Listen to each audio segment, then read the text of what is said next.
This guest has changed the way that I think about life. Brian Siegal has reinvented himself more times than most people do in a lifetime.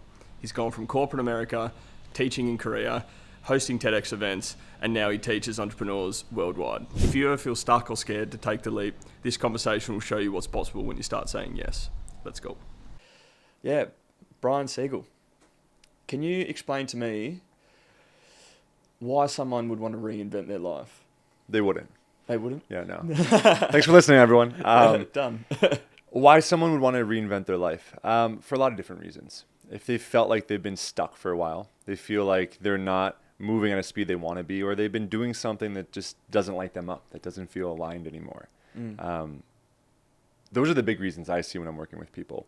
That sense of feeling like they could be doing so much more with their lives and they're not, and that sense of them feeling stuck for a while. And we get comfortable. Even if our life sucks. Like, people think comfort zone is all about like, oh, I'm just gonna sit on my couch and watch TV. Comfort zone is also hating your job, coming home and like dreading the next day, but it's familiar, right? And so our brains don't want to step outside of that because it's familiar. And reinvention is challenging. It's hard because you need to step outside of that. You have to put yourself in situations that are not comfortable, that are going to challenge you. But that's where the beauty comes from. Like, that's where the growth comes from, when you put yourself in those situations. Because the worst thing, I mean, they've done studies on this, right? Yeah. On the end of life studies. And people who are on the end of the life, they don't regret the things that they did. They always regret the things that they didn't do. Yeah. The chances they didn't take, the interactions they didn't have, the going after what they really wanted. That's what they regret at the end. And so reinvention, it's one of the most important things. And we're all reinventing ourselves, but sometimes we're just not conscious of that, right? When you start a new job or a new relationship, in some sense, you are reinventing yourself. You're growing as a person. But we do this a lot of the time when we're not conscious, when we're just going through the motions. Yeah, it's difficult, isn't it? It's like the saying, like, change is as good as a holiday type of thing. I firmly believe that. I've changed my life so many times, and I actually love the change. Let's get a little bit of a dopamine hit. It's something new, like all that type of stuff. But I also definitely understand the going through the motions and just being comfortable in all that type of stuff. We might dive a little bit into your story and your reinvention. Yeah. Like, how did that happen? So do you want to go back? We'll start right from the start. Yeah. Give us a run 6:15 p.m. I'm born. I mean, a lot of people assume that I had a very sort of vanilla upbringing. I'm very confident now, and I've worked a lot on that. I wasn't confident growing up. I was a very shy, introverted kid. I had a lot of health issues from when I was born. 6 months old, I had an operation. I had something called Meckel's diverticulitis, which is a problem with your colon. And for years after that, I had problems going to the bathroom. And this caused me to like have a lot of accidents, to be ashamed. I was 4 or 5 years old, and to be made fun of a lot. So my confidence was just destroyed. On top of that, my parents were divorced when I was 4 years old. My dad lived in California. My mom lived in New Jersey. So literally East Coast and West Coast, opposite sides of the countries. Yeah. And I was moving around a lot. I mean, I must have moved around 14 times before I was 16 years old.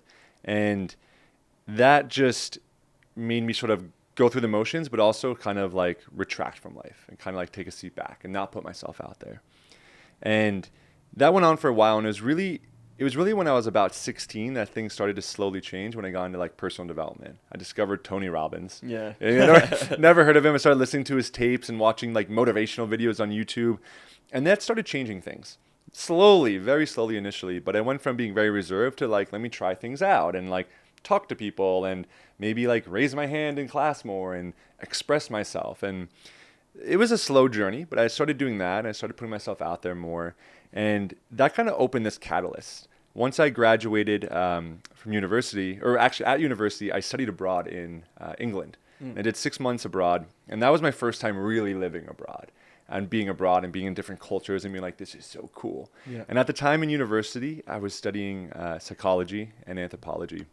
And I was just fascinated with people. And my teacher at the time put this idea in her head. She's like, you could teach English out in Korea. And I was studying like Korean anthropology for 1 semester. And I was like, that would be so cool to go out to South Korea, not North Korea, and teach English out there. Like, wow, like that would be amazing. Now, immediately though, my head was like, okay, I'm dyslexic, I'm ADHD, I'm a terrible speller. I was hooked on phonics when I was a kid, which is like when you're learning how to like speak properly, because I couldn't speak or read. I was kind of delayed a bit. And so I have all these beliefs coming. I was like, I can't do that. Like, how could I teach? You know? And so I kind of just shelved it. After university, I was applying for some jobs, and I ended up getting an amazing job in New York City at a company called Yelp, which is a tech company. They're still around. They do like reviews. And so I packed everything up and I moved to New York. And I'm working in tech, doing sales as an account executive in New York City. It was a cool job. Initially, I did love it initially. And after a while, I didn't love it. Something felt like it was missing. Yeah. It felt like me just calling people and selling things. I felt like there was more to my life than just doing that. Even though I saw what could happen, there's people that are making $500,000 a year, close to $1 million a year in terms of commission.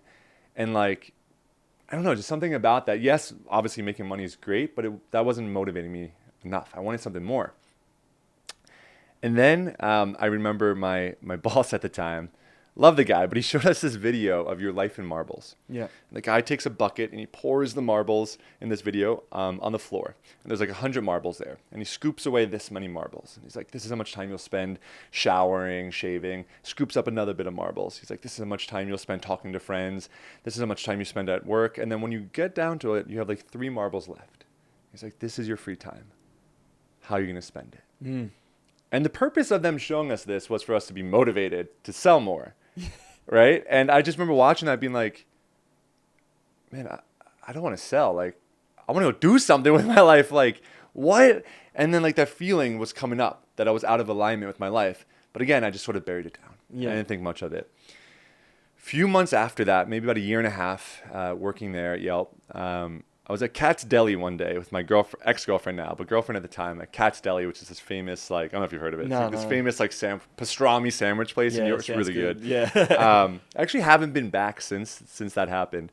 And I'm at Cat's Deli, and I experienced, like, this really weird sensation in my stomach that feels like nothing I've ever experienced, almost like a mix of, like, nausea, anxiety, and pain. And I go to the bathroom.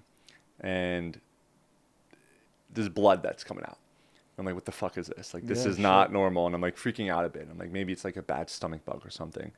And then I like get out of the bathroom and I'm like, I need fresh air. And I go outside and I'm standing outside Cat's Deli. And then I kind of just sort of like go to my knees and sort of collapse on the floor, like on my knees in the worst pain, and just sort of clenched over. And I'm like, what the hell is going on? Yeah, wow.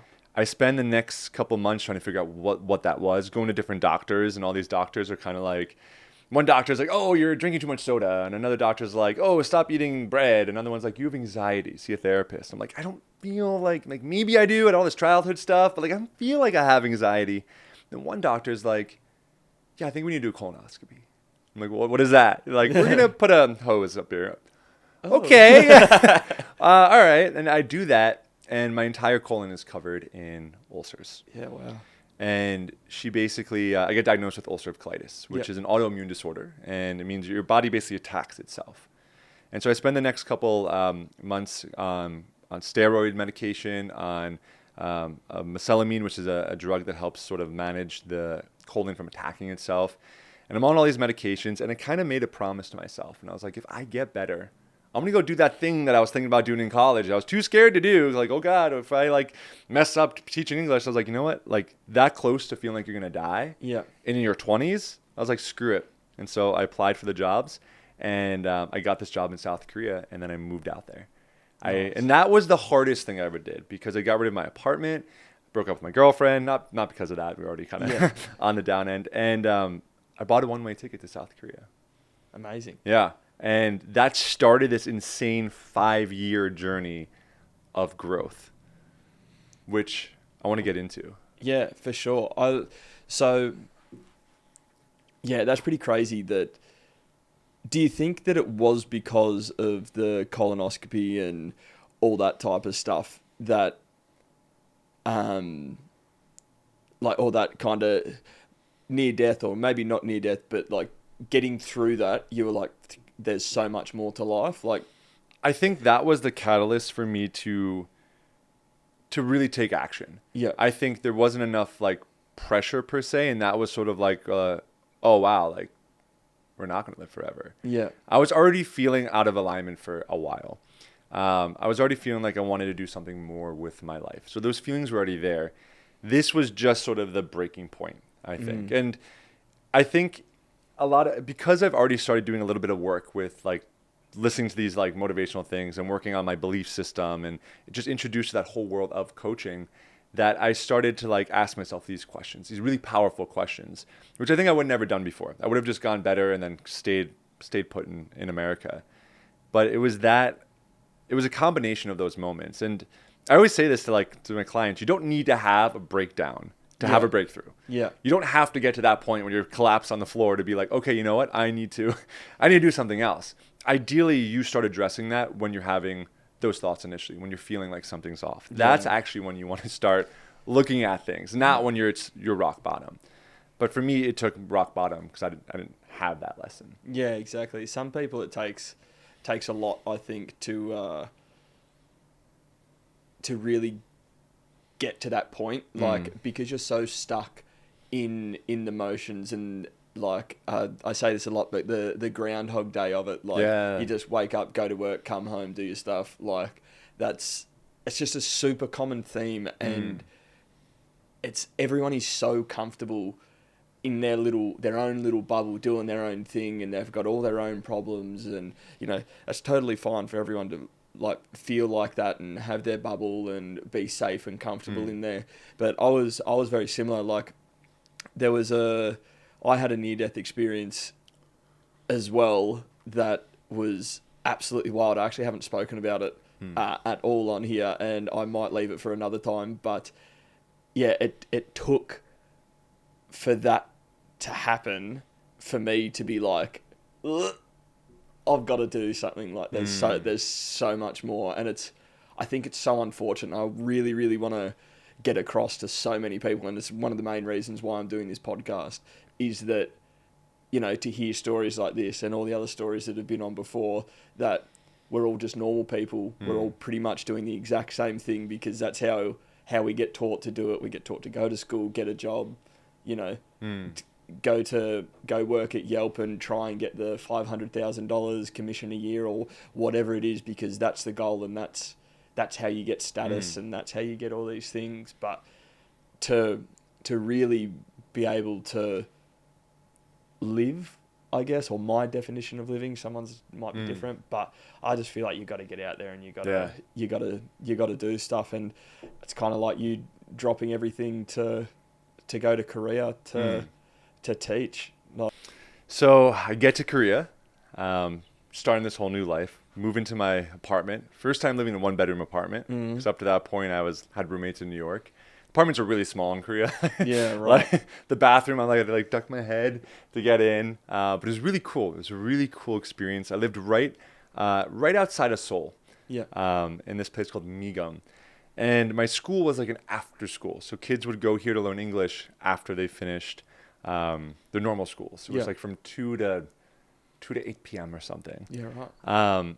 And it was nothing what I thought it would be. It kind of sucked. Which people aren't always expecting, but it was so strict and rigid, the system there, that it felt like I was working in corporate America again. Yeah, right. Like the way that it was run. And we didn't always vibe, me and like the principal, head of sales, same role. Yeah.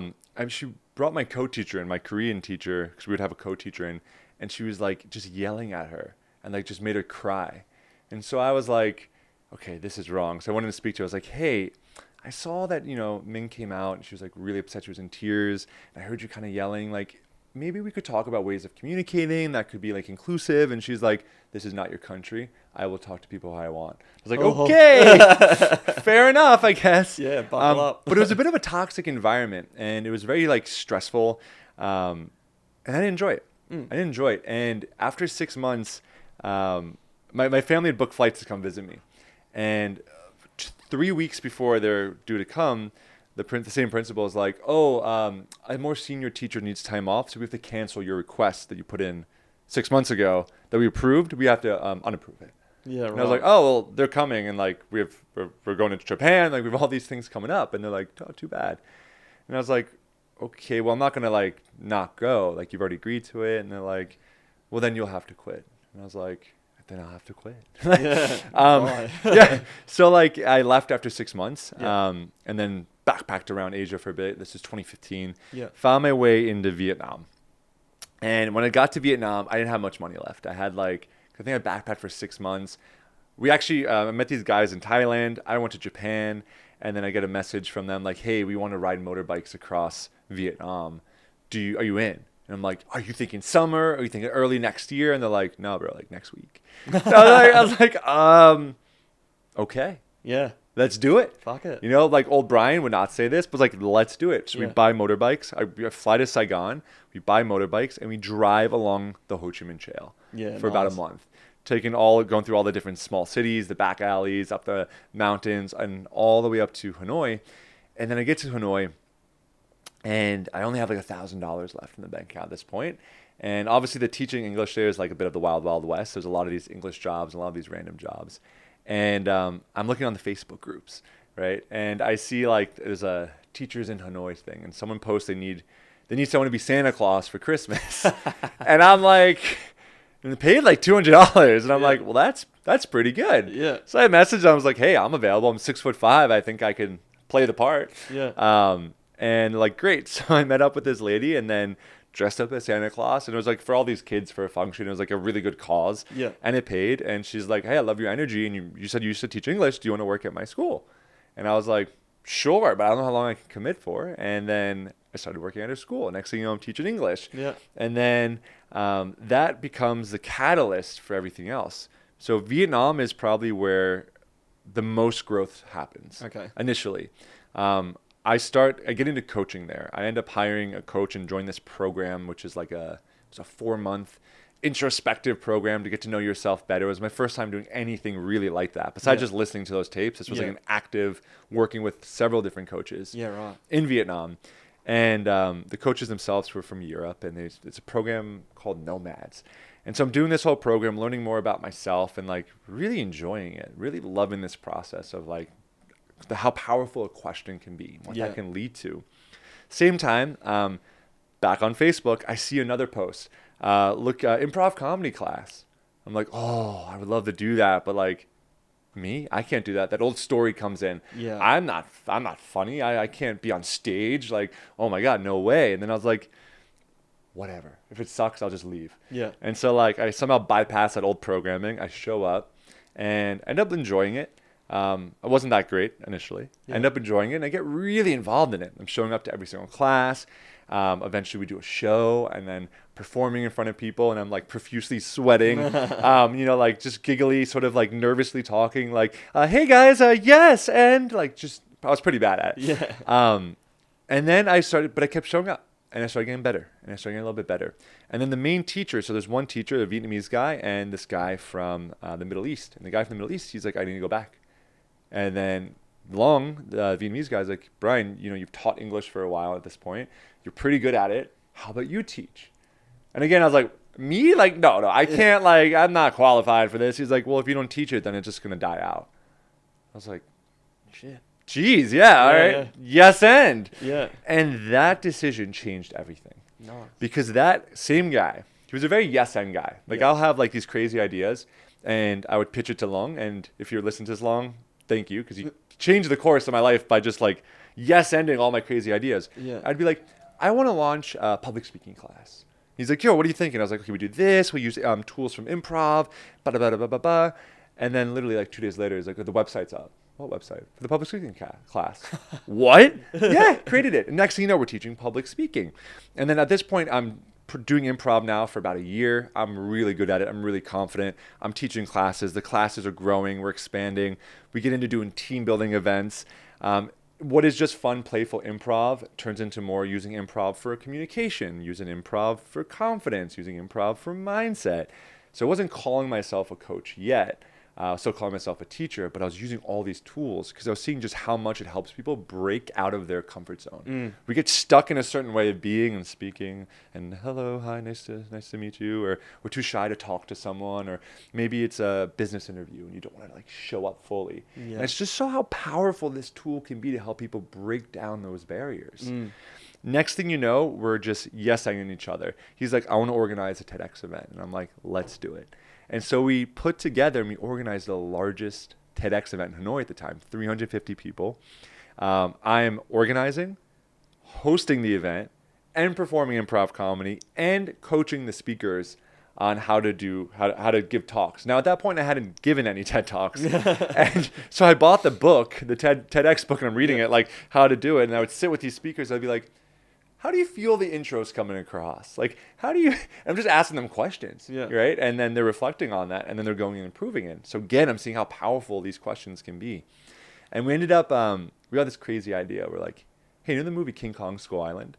Well, the director of that, Jeremy Vogt Roberts, he filmed most of that in Vietnam. But Samuel L. Jackson's in that movie. The guy from X-Men, what's his name? Plays Magneto, the young Magneto. Yeah. I know the guy. Yeah, he's all these big actors. We're like, let's reach out to him. What's the worst that happens? Let's yes end it. So we'll message him on Instagram. Someone from his team responds. Next thing you know, we're flying him in from Los Angeles to be our keynote speaker at that event. Wow. And the event goes really well. This local crew comes and films it. And the same crew is basically like, hey, we love your energy. Would you want to host a travel show in the Vietnam jungle? And again, my mind goes, first I'm like, oh my God, I'll be like Anthony Bourdain. That'll be amazing. And then, but I've never hosted a travel show before. Maybe I should go host some travel shows and then I'll have experience and then I can host the travel show. Yeah. That doesn't make sense. No. This is a travel show. And I was like, you know what? They're asking me, why should I give them reasons why I can't do it? When they've experienced me, they've seen me now perform improv, host this TEDx, and they're asking me to do this. Like, why give them reasons why I can't when they're giving me reasons why I can? Yeah, exactly. And so I say yes to that. Next thing you know, I'm spending 20 days out in Saigon, in the jungle, filming this 7-part series called Vietnam Discovery. And those 2 years were so integral into my development in terms of slowly becoming a coach, learning these new techniques, going deeper within myself, challenging myself, honing in on my voice, on who I am, stepping out of my shell of the shy Brian. Now that's just getting ripped apart now. And I'm just putting myself in these situations. So I did the TEDx event. I did the travel show. I was teaching improv. I was doing team building event. All these great things. But then something was sort of that voice was coming back. This is amazing, but there's something else. This is amazing, but. Yeah, this is amazing, but. Like, I don't want to live the rest of my life in Vietnam. It's an amazing country. And it's already been 2 years, all unplanned, all because of Santa Claus. Exactly. It was supposed to be 1 month. Now it's been 2 years. And I've always wanted to go to India. Always. Since I was a kid, I'd eat Indian buffet on the weekends. And like, India's always been this dream of mine. But everyone's like, oh, you need like a month for India. And I was like, I can never find a month. Yeah. So I just kept putting it off. And one day, I'm going to get a bagel. Now, I love bagels. From New Jersey, grew up mostly in New Jersey. I love a good bagel. And I'm driving on my little scooter, and I'm going along a street that I've been on 100 times, right? I'm looking out, see the little Vietnamese guy with his birds. In the morning, they bring their birds out, and they go to put the birds out, and they just watch the birds and like drink coffee. I'm just driving by, and there's just a little bit of sand. Just a little bit of sand on the road. And my back tire goes over that little bit of sand and skids out. I fall off the bike. The bike comes crashing, hits my 3 bones in my foot and crushes my foot. And my foot's broken. And now I'm in a cast on a 4-story walk-up in Vietnam. Again, like I was 2.5 years earlier, questioning my life. Yeah. What am I doing? What do I want to do? And then I end up saying, you know what? I've always wanted to go to India. Now, initially, though, before even that, I was panicking because now I couldn't earn any money. I had a little bit of money saved up. I was like, I can't teach English. I can't like hop down and like get on a scooter. And it's just too much work. And I spent a lot of time in the victim mindset, being like, why me again? Why do these good things happen and then these bad things happen? Like, why do you hate me? Like just really just in this negative victim mindset, blaming everyone, everything. And then I started asking a different set of questions. I started asking like, well, what if? What if this, how can I turn this into a better thing? What if this became a catalyst for something better? And then I started teaching online. And that ended up me making more money than I ever had teaching in person. And so next thing you know, now I have this online business, which means I can go anywhere now. I'm not location dependent now. And so I'm like, let's go to India. Nice. And so the cast comes off, and I booked the flight to India. Yeah, that's amazing, man. It's the power of saying yes isn't it? It's like one of the big things, I've said it a few times on the last couple of podcasts actually, but action is the cure to your anxiety. And that's one thing that I've been kind of like trying to live by, and not maybe as hectic as what you've just explained. Like you just kind of like went full yes man to everyone, and like it's like, do you want to go to Vietnam and ride bikes? And it's like, yeah, sure. Like, do you want to do this? Yeah, sure. Oh, I need some money. I could be Santa Claus, I guess. Yeah, sure. Yeah. Like, you know, I think just being open-minded, and like, even like you said, I think you said you only had like $1,000 in your bank account or something at one point. Like, you don't need a hell of a lot of money. Like, if you can get a plane ticket somewhere and go and do something, like, and you're resourceful and with an abundance mindset, like you can always find a way. Yeah, I think, like, and especially now in the digital age, there's so many things you can do online. Yeah, exactly. And I think it's really inspirational. It's like one of those things where you kind of got to experience it maybe once for you to believe it. Yeah. But once you start saying yes to things and you break that you burst that bubble that you're in that we were talking about before. Once you burst that bubble and you're like, oh shit, like there's more there, then it then becomes easier. It's like training your brain as well. Like, you know, to be like, yes, okay, I'll do that. Yes, okay. And you don't have to say yes to everything, obviously. Like, you know, there's some things that you just jump off this cliff. Yes. Yeah, exactly. Bad idea. Yeah, but it's, you know, it's confusing too, because it really depends on where people are in their journey. I always joke, when you walk into a bookstore and you go to the self-help section, what do you see? The power of saying yes. And you're like, oh my God, I need this. How saying yes can amplify your life. And you go and you're like, I'm going to take this one. And then you look to the right and you say, huh? The power of saying no, owning your boundaries will give your time back and freedom. And then you're like, is it yes or is it no? I don't know. Yeah. And the answer is, it depends on where you are in your journey. Because it's not just about saying yes to everything. And it's not about saying no. Usually most people are stuck in the no space that I find that I work with. They're usually stuck in this no. And the no is coming from a fear of that they're not good enough, that they'll fail. It's not coming from necessarily from a no that they don't want to. You should still check in with yourself, and if you're feeling like, you know, people say, is it a full body yes or a full body no? But it's hard to know that, because especially if you have a lot of fears there. For me, every one of those wasn't a full body yes. It was mostly like a no. But the no, when I looked deeper, wasn't no because it felt wrong or it felt like it was against what I wanted. It was a no because I was scared. Yeah. That I was scared that I would fail.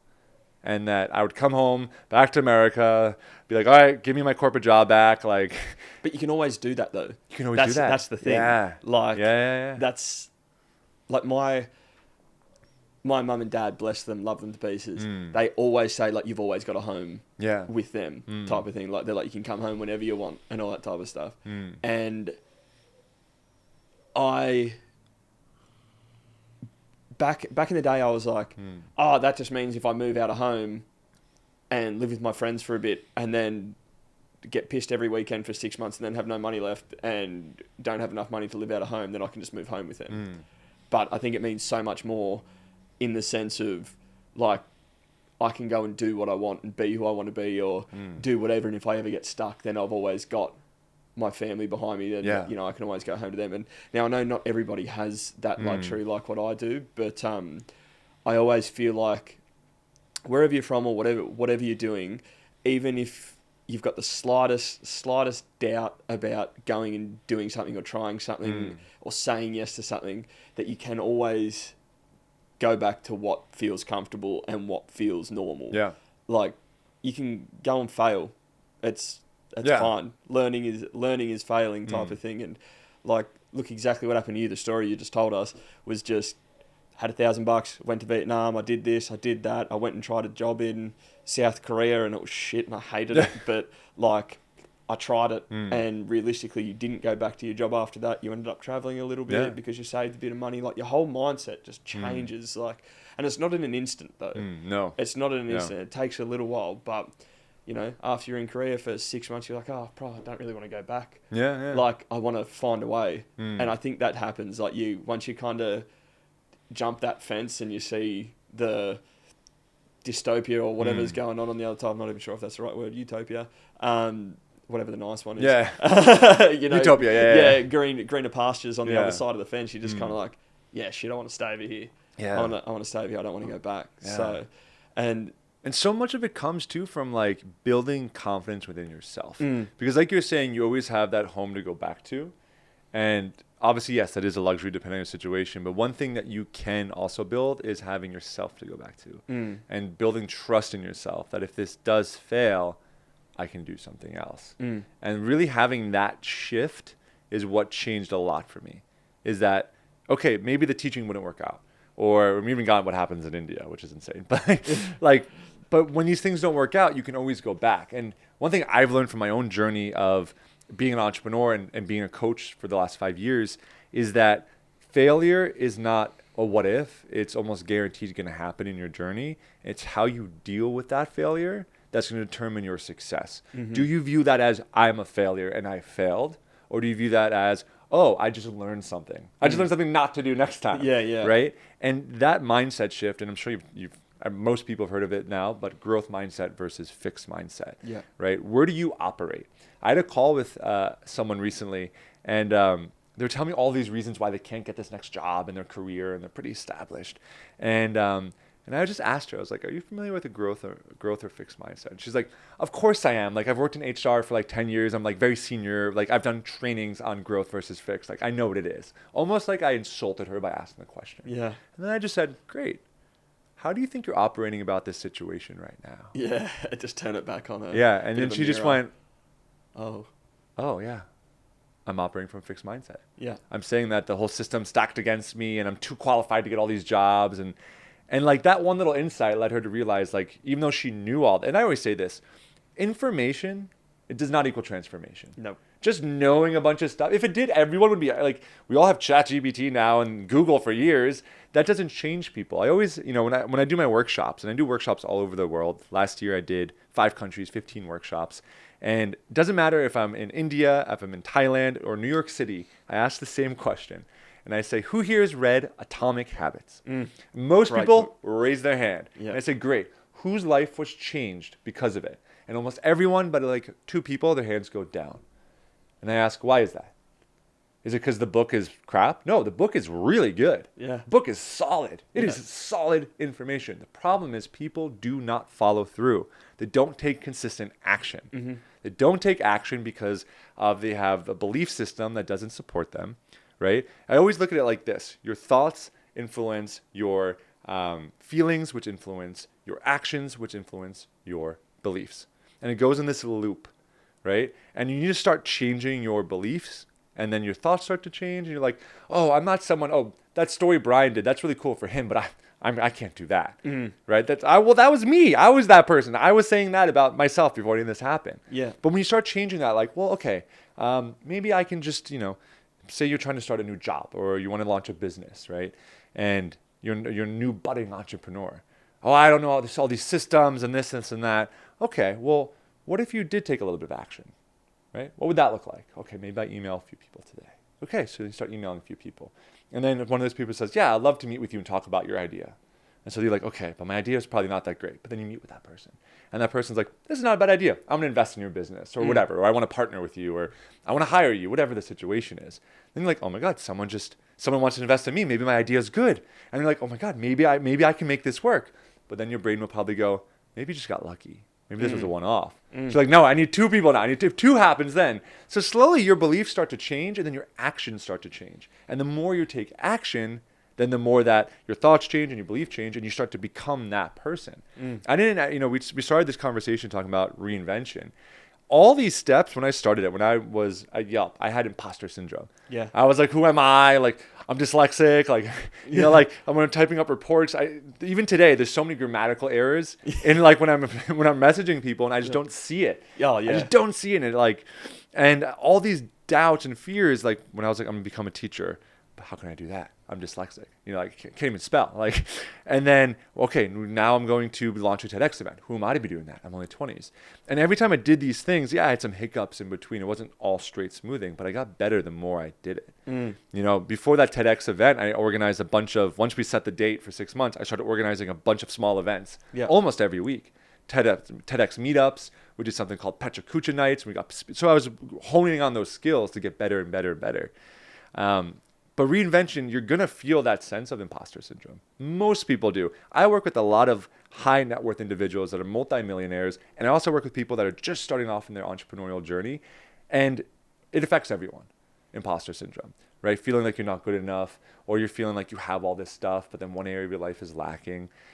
It's normal to feel this, right? But what you do about that is what's going to make the biggest difference in your career and also in your personal life. Yeah, for sure. And yeah, that's so huge. That's a big unlock, I think, for people to be able to like recognize just any of that stuff and, you know, start to move forward a little bit. And then again, kind of become what you're practicing type of thing. And just to be able to do things consistently, which is where I think sometimes maybe I'm pretty shit at consistency type of thing. It's only recently that I've really been trying to like hone in on it. I'm like, I've just got to do it. I've just got to do it. And that's where I've been saying, like I said before, I've been using action as the cure to my anxiety, because I get that imposter syndrome and I get that anxiety. I get the sweaty palms and I'm like, oh God, I'm not meant to be here. I'm not meant to do this. Or who am I to give business advice to someone? Or and like, it's really cool when you do give someone advice and then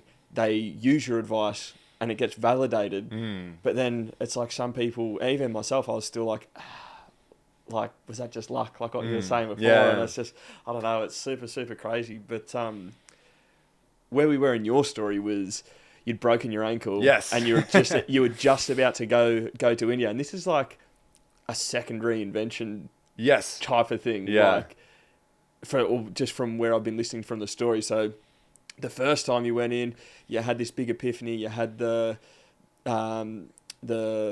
disease happen with your insides, and that was like, oh God, I've got to do this. And then you've done all this stuff for a few years, and now you've broken your ankle again. Yes. And where to from here? Yeah. So in the cast, 4-story walk up in Hanoi, and I start thinking, okay, like what next? I start teaching English online, so that makes me remote now. The cast is due to come off in a month, so it's been like 3 or 4 months now. And I'm like, okay, well, I've always wanted to go to India. And I was like, you know what? I'm gonna go to India. I'll buy like one way, I'll see it, but I'm gonna probably stay for like max 4 weeks. I think my visa was good for 6 months though. But I was like, I'm gonna stay for max one month, and then like I'm gonna move back to America, and like I think I'm gonna go back in the world and just get like figure it out there. Maybe not a corporate job, but something else. So that's sort of what I was thinking. So I was feeling a little bit disconnected from the current life I was living there after having all that success. And so I buy the one-way ticket. I go to India and start doing all the typical stuff. I go to the Taj Mahal, and I go to like the Golden Triangle, it's called. So I'm going to the temple and putting jobs and do all the typical touristy stuff. Go on this amazing hike in the north for 5 days, and that's a whole other story, but I'll say that for another time. And then I'm reading this book called Shantaram, which actually I finished reading in Thailand at Thich Nhat Hanh Plum Village, which is a what's it called? Like an ashram sort of. Yeah. And so I'm finished reading this book, and I'm like, I want to go so badly. I want to go to India because the book's all about this Australian. I don't know if you read it. Yeah, no, I haven't. No. Oh, no. so good. Yeah, okay. Tell you about it after. It. Yeah. So this Australian guy that escapes from prison and goes out to India, and it's loosely based on a true story. Yeah. And I'm reading this book, and this is a really funny sort of something that's going to happen later on. But I'm reading this book, and I'm like, oh my God, I have to go to India. It's like lighting me up. And there's part of the book he talks about like actors, like how these like basically white people are walking down and get asked, do you want to be an actor in a movie? Because they always need British officers. Yeah. So that idea sort of planted in my head, like, well, that'd be really interesting. So again, I'm on a Facebook group, and then I see there's a post looking for Americans or British people to play a foreigner in a Bollywood movie. And I was like, oh my God, this would be hilarious to do for a day. Like, So I send them a message. I'm like, hey, I would love to do this. And they're like, great, send us an audition. I'm like, okay. And I've never done an audition before. I was like, this is cool. And so like, I set the camera up, and it's like the most basic line, just like, hey man, like nice t-shirt. And like, just typical, very casual, like there's no acting needed, just being myself. Yeah. So I send him the audition, and I get the role. No. He's like, great, we're filming in like 2 weeks from now.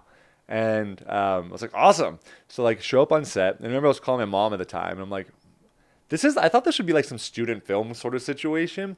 Like there's these big vanities on set. There's a whole film crew. Oh, wow. I'm like, what is going on? Like this is like a big movie. And then he's like, great. So I get in the costume, which is basically a Dr. Dre shirt and a backpack, and get rehearsing the lines. Like, great, you're gonna be filming with Ranveer today. I'm like, great. What is she like? And they're like, no, it's a he. I was like, oh, okay. Yeah. Like, I didn't know anything about this. I knew Indians are listening to this. They're probably like, you don't know who Ranveer Singh is. I didn't know. I'm just a guy from New Jersey. Yeah. And so I show up on set, meet the guy, shake his hand.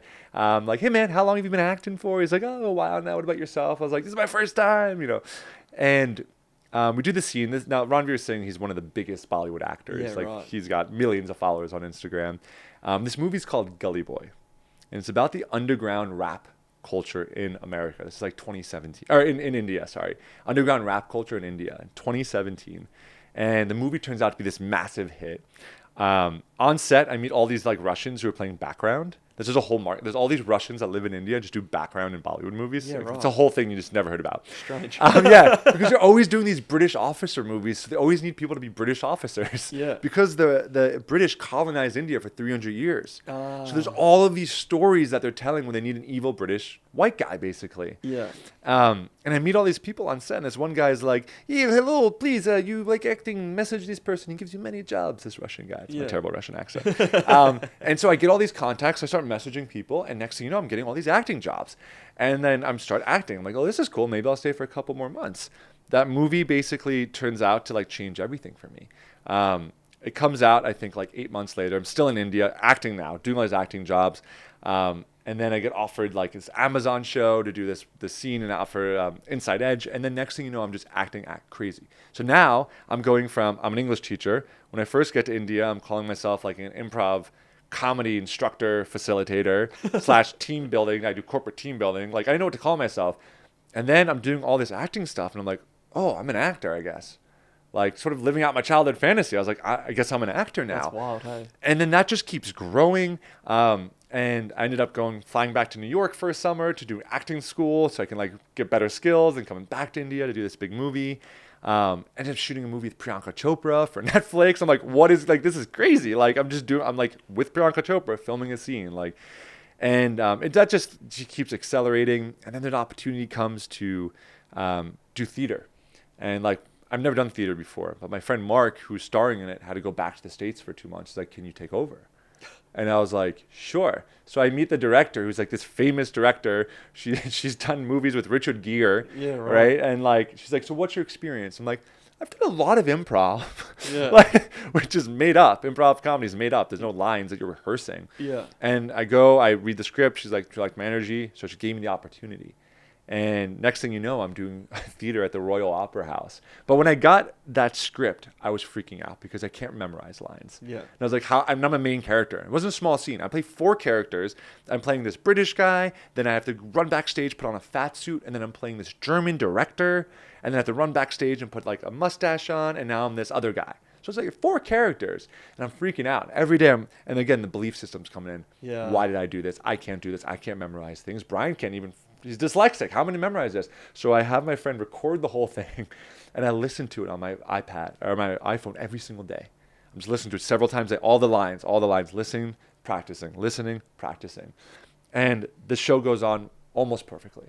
Nice. Yeah. And like that belief, again, was crushed that I couldn't do that. Yeah. And I was like, oh, I guess I can do that. And things are just going well. At that point, I start teaching improv comedy again. I'm doing team building events now in India. I'm on a work visa with like an agency. Like I'm just growing all this. And again, after 3 years, the thoughts comes in.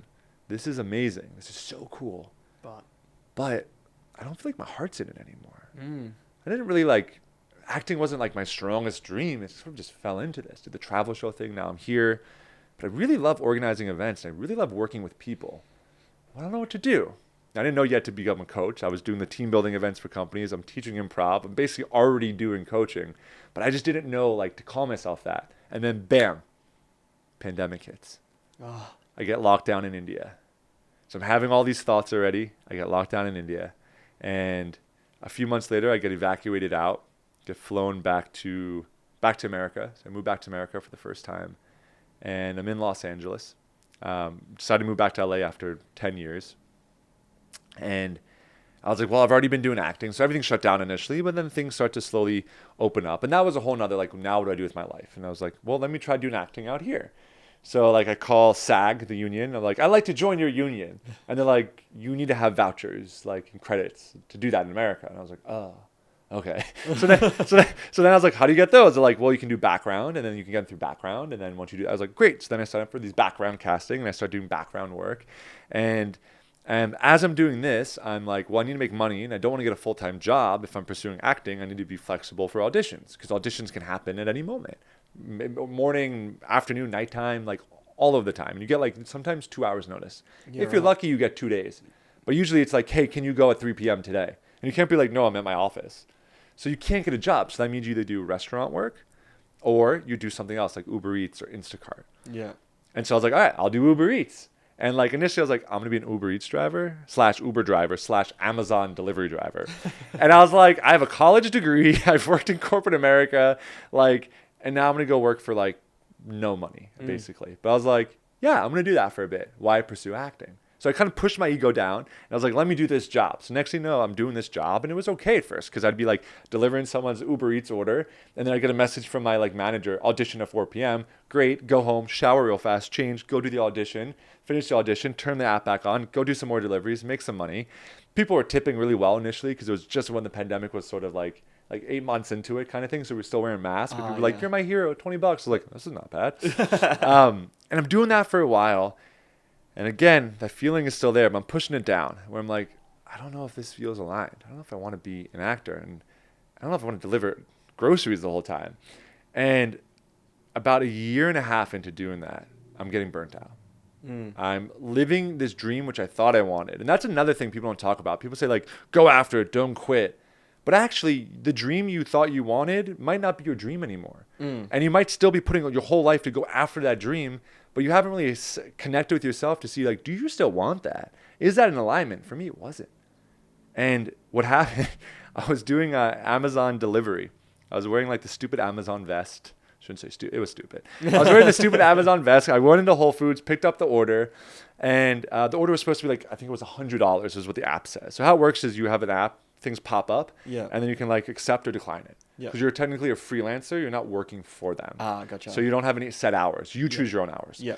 And so I see the order, it's like $100. I'm like, ooh, that's not bad. Like 5 deliveries or whatever. So I click it, accept it. I go pick up the stuff, put it in my car, and the app like glitches, and then it says like $75. I'm like, no, it's supposed to be 100. It's like 20 miles of driving. It's supposed to be 100. So I call Amazon. They're like, oh, sorry, like nothing we can do about it. You accepted it. Too bad.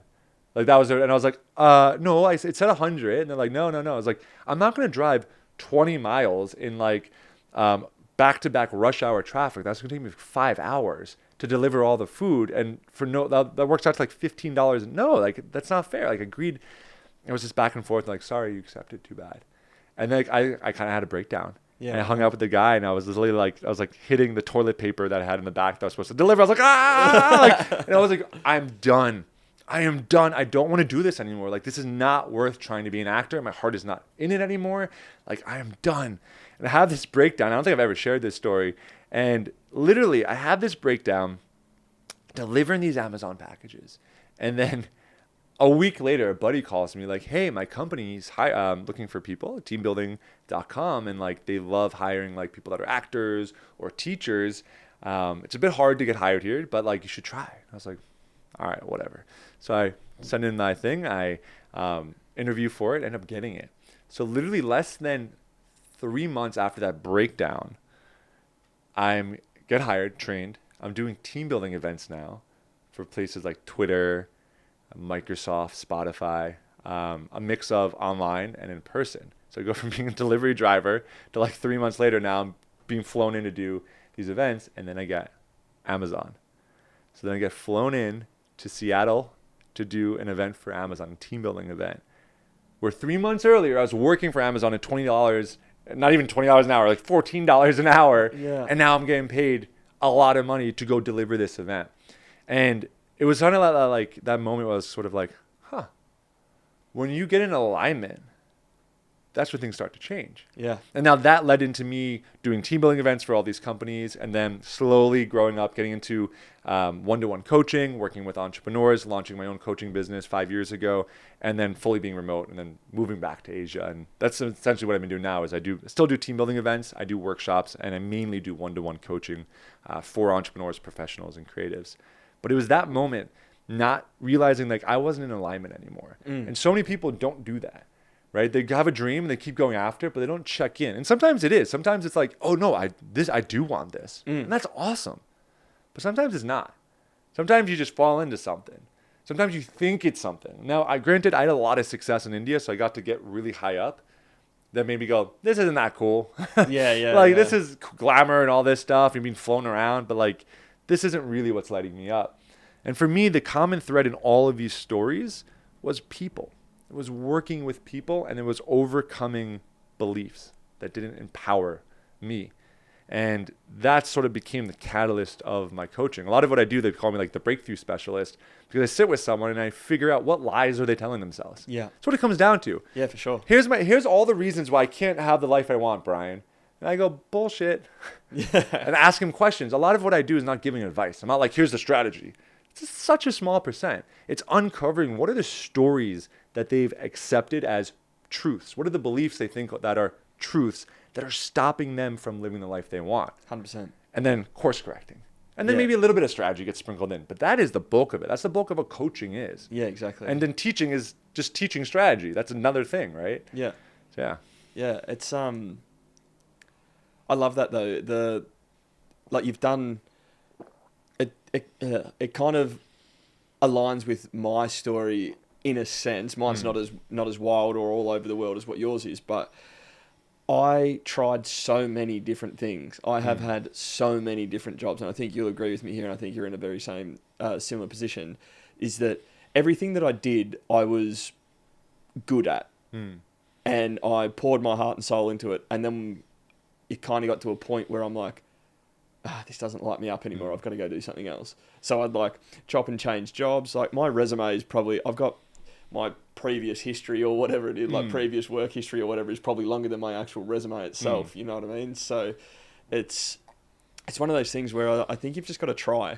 You've got to get out there. You've got to try. You've got to do things. Like gone are the days where you'd work somewhere for 30 years. Like, Yeah. And gone. Absolutely gone. And the amount of stuff that you can do online these days, and like all the little side hustles that you can do and all that type of stuff. It's, there's just so much out there. And I think, exactly what this podcast is about, what I'm trying to get through to people is that you can go and do stuff like exactly what you did, and it just flips the script, and And you don't know where you're going to end up. No. Like there's that famous Steve Jobs quote, like you can't connect the dots looking forward.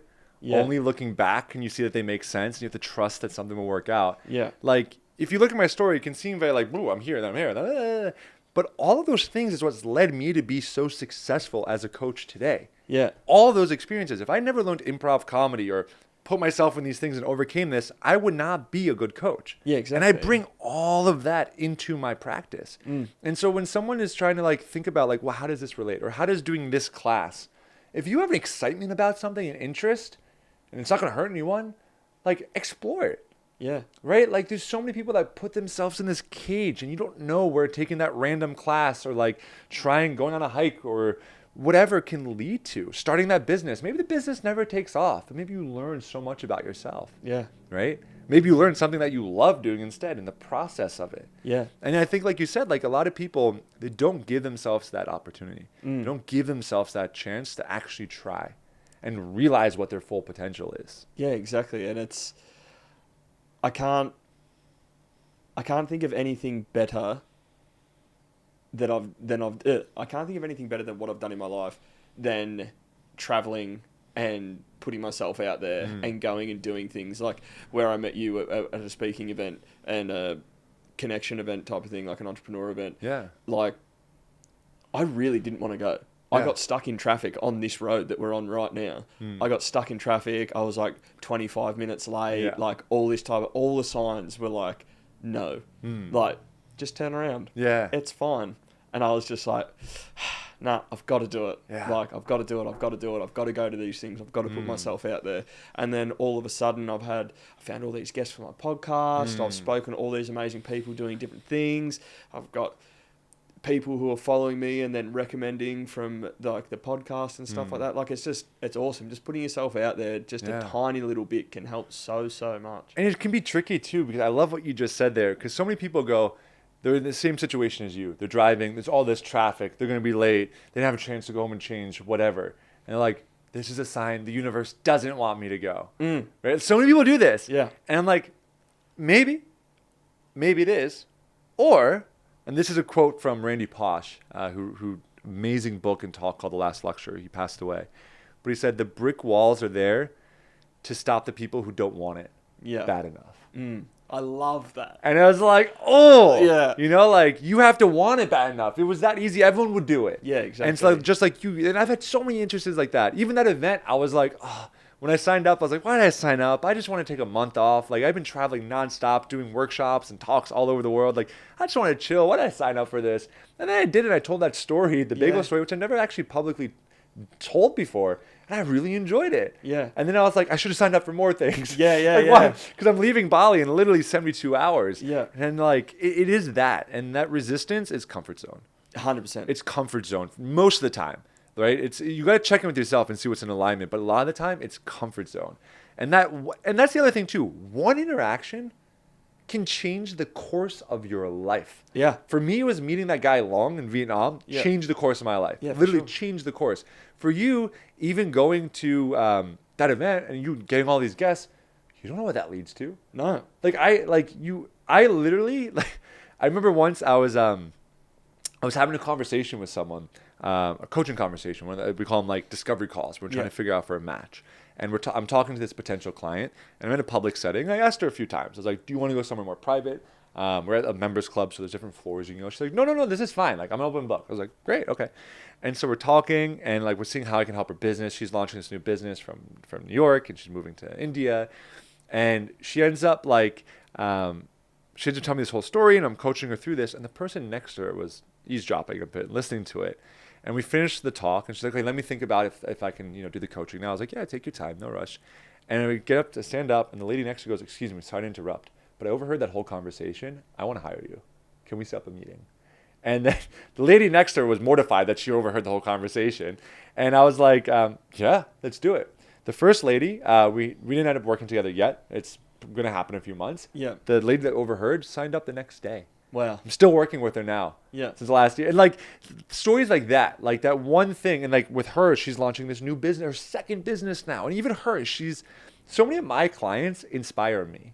Oh, yeah. They'll tell me that I inspire them, but really like I'm inspired what they accomplish, what we work on, the breakthroughs that they have. And one interaction can change everything.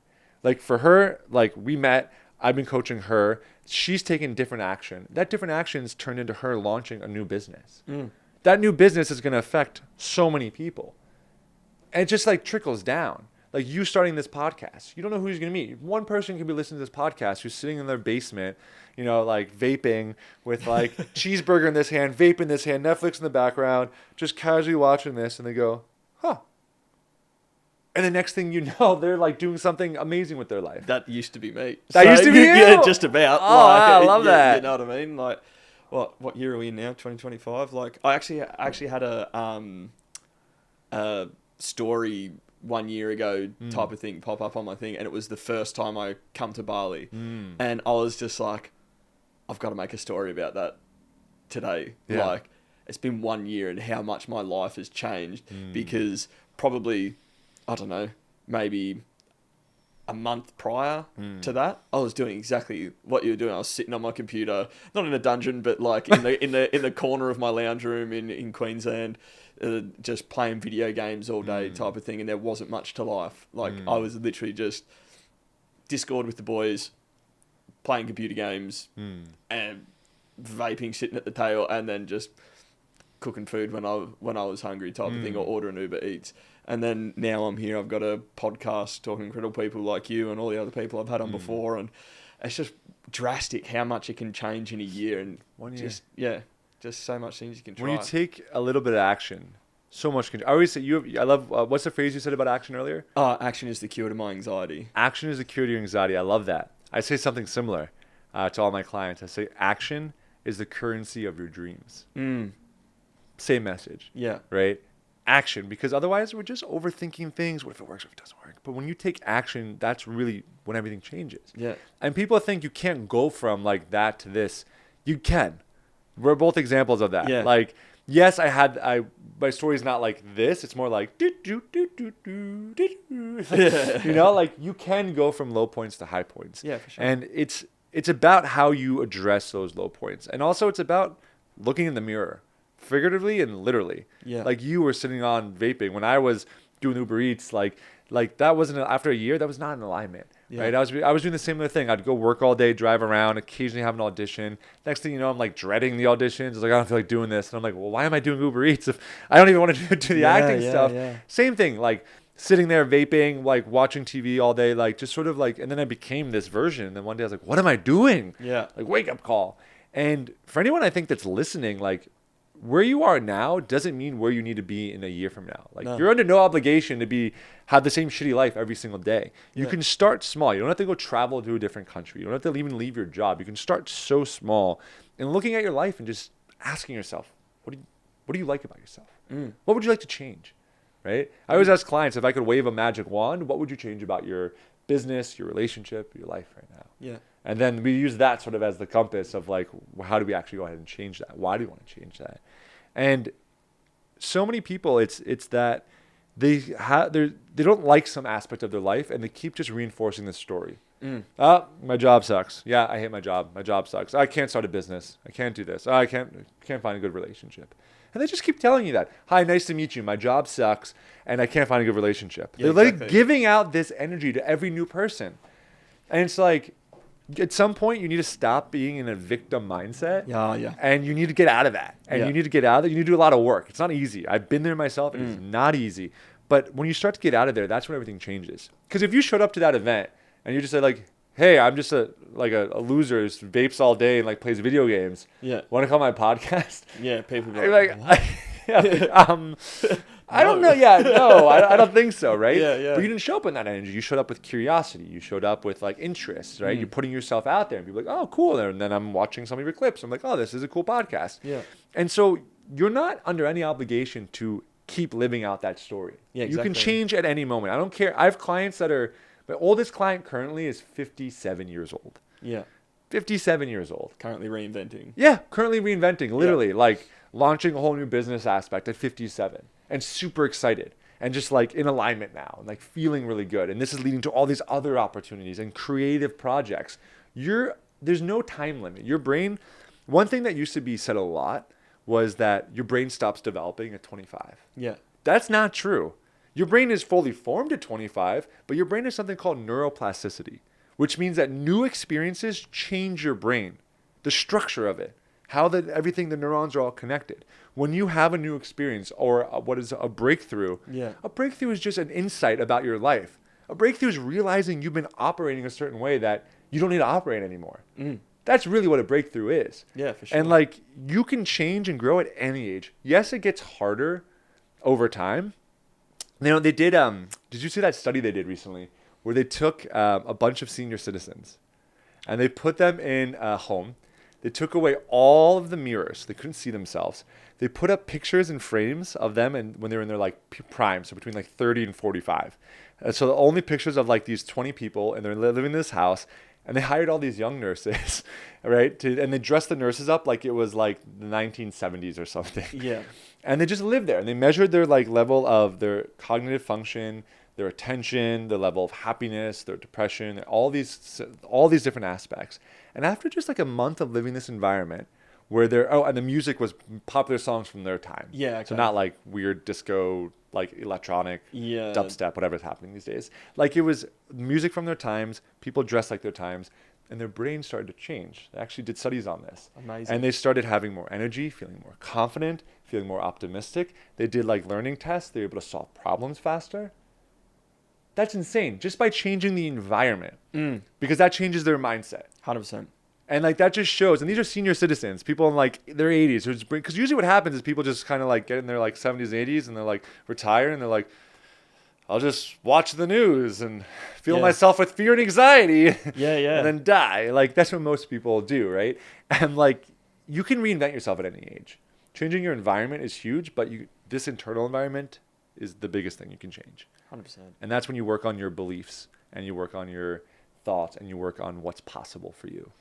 What's something that you think anyone can do right now if they're listening to this, or when this podcast is over? What's something that they can do that you think might help make them have their own epiphany or their own reinvention awakening or whatever it may be? What's something?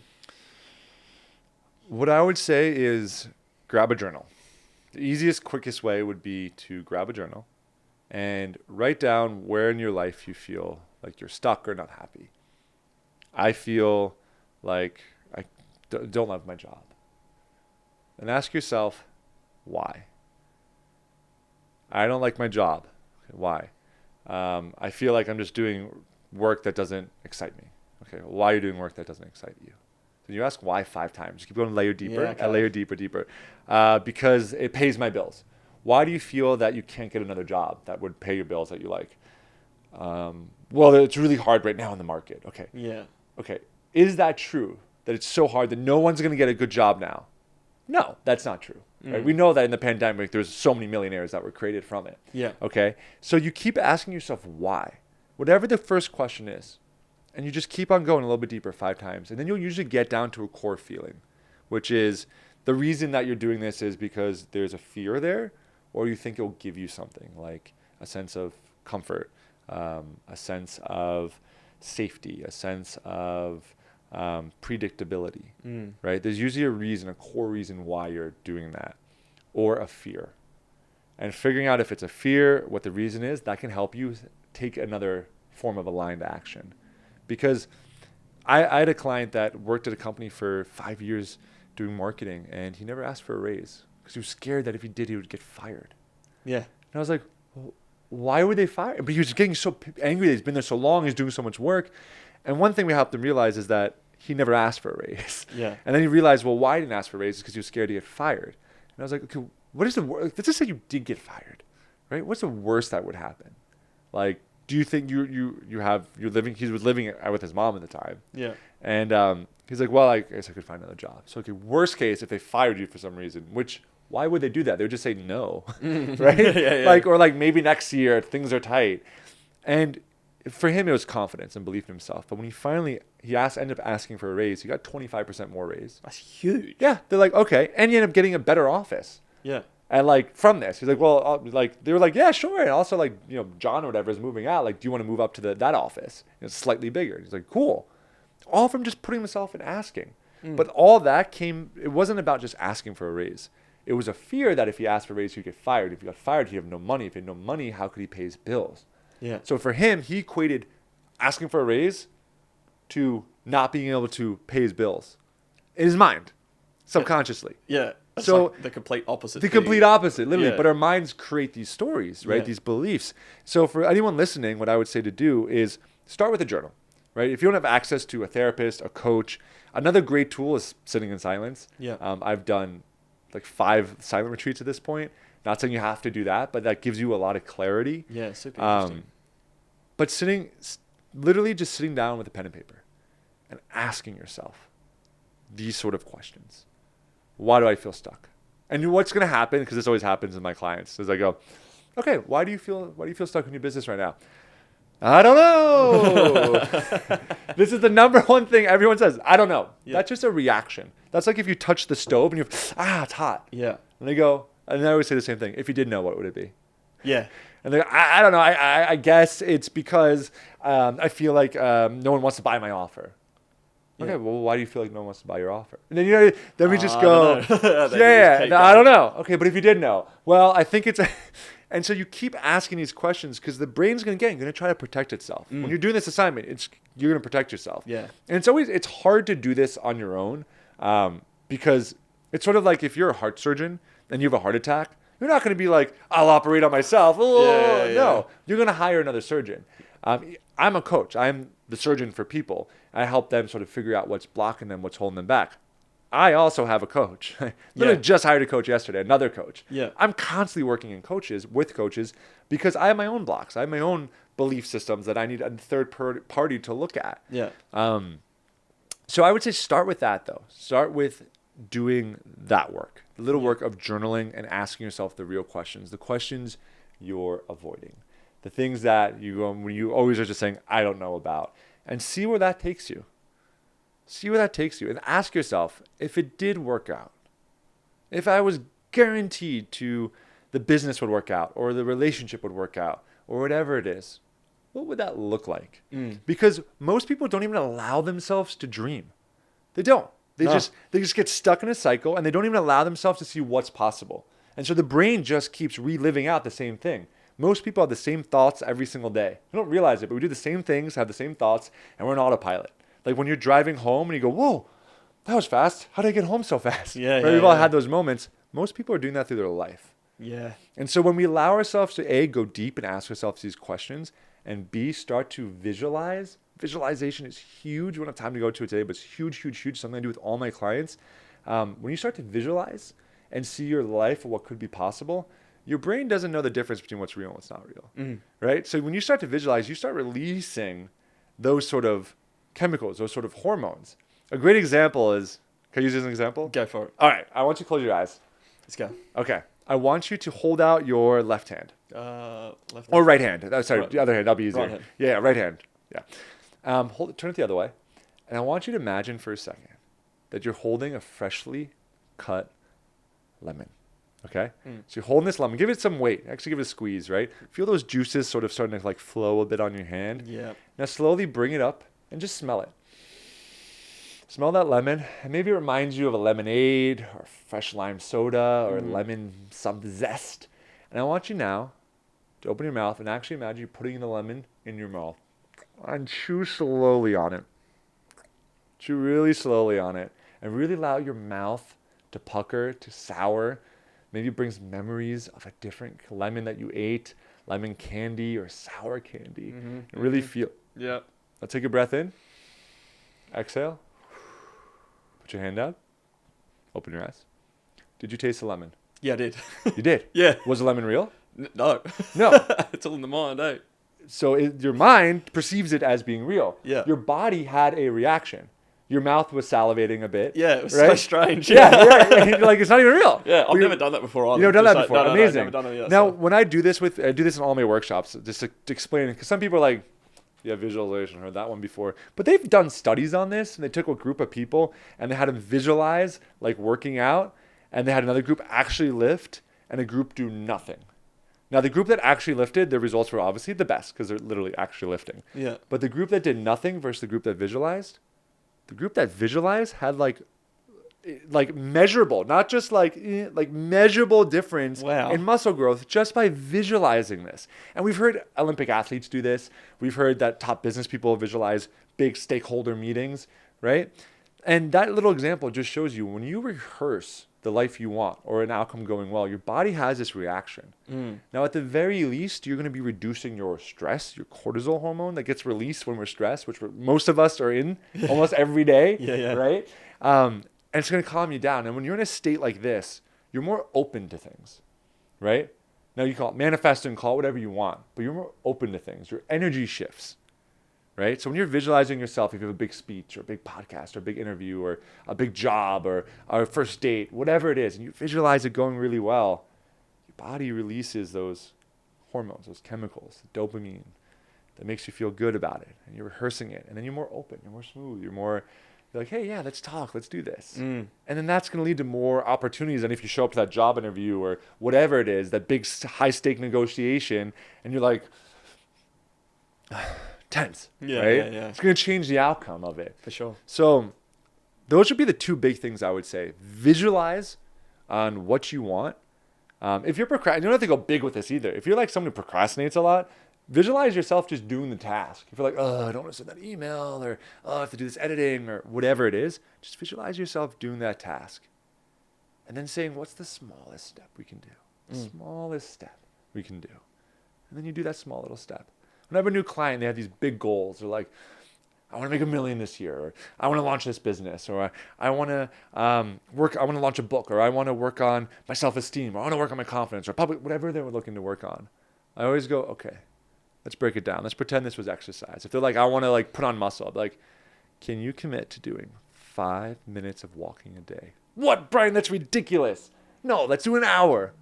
How much walking are you doing right now? None. Yeah. Okay, so 5 is easy. So do it for 10 days straight, do 5 minutes every day, and then we'll increase it. Yeah. And that's the other thing too. When people are trying to set new habits or new goals, Atomic Habits talks a lot about this. Yeah, I love this book. Actually. Yeah, we got to start small. Start with really small habits. Make them so stupid, like it would be stupid not to do it. Yeah, exactly. And then from there, you will grow. These 3 things can change your life. Visualizing, getting your habits in order, and journaling, you can become a completely different person. I love that. I think we'll end it on there. Brian, Yeah. thank you so much, man. That was awesome. Your story is so fun and like eye-opening to people, I think. And it will just be, if people get all the way through the end of this and like understand everything that we've spoken about, I definitely think people can A, take action, and B, change their life just from listening to the stuff in your story. So thank you so much for coming on today. I appreciate it. Yeah, thanks for having me on. Perfect. Thanks, man. Cool. Beautiful.